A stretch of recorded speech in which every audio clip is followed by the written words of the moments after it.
अपनी सुनता मिल जाए। लगातार जब मैं जनसंपर्क में जा रहा हूँ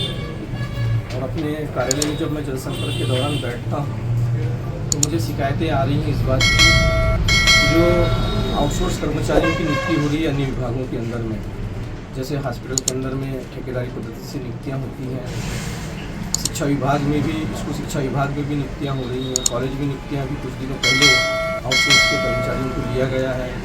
राजस्व विभाग में भी जो कर्मचारी काम कर रहे हैं, महिला बाल विकास विभाग में भी कुछ कर्मचारी नए आ रहे हैं आउटसोर्स के माध्यम से। तो मुझे ये सूचना मिल रही है कि जिन कंपनियों को, चाहे वो गुजराती कंपनियाँ हों, चाहे राजस्थान की कंपनियाँ हों,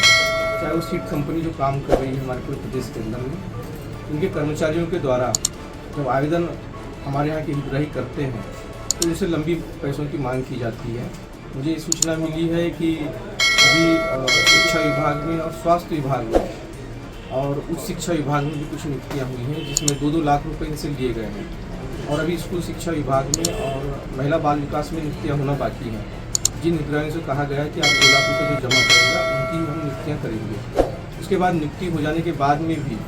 इन लोगों के पेमेंट जो होते हैं 27,000 से लेकर 22,000, 20,000, 17,000 रुपये पेमेंट इनके होते हैं, लेकिन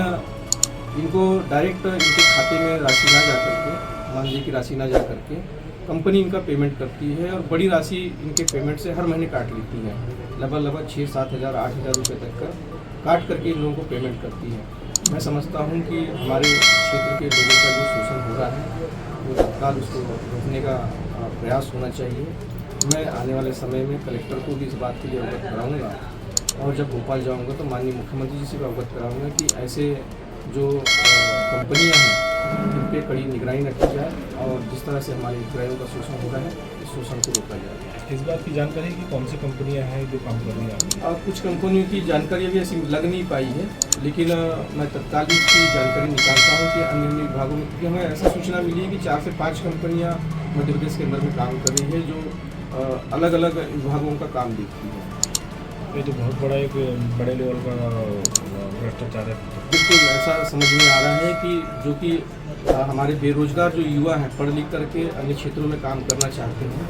और बहुत गरीब परिवार के लोग भी हैं जो नौकरियों की लालसा लेकर बैठे हुए हैं बेचारे, तो ऐसे लोग इस तरह की जो शासन की योजनाएं हैं उनसे वंचित रह जाएंगे, नौकरी लगने से वंचित रह जाएंगे, क्योंकि बड़ी पैसों की मांग है। तो गरीब परिवार का जो बच्चा बच्ची है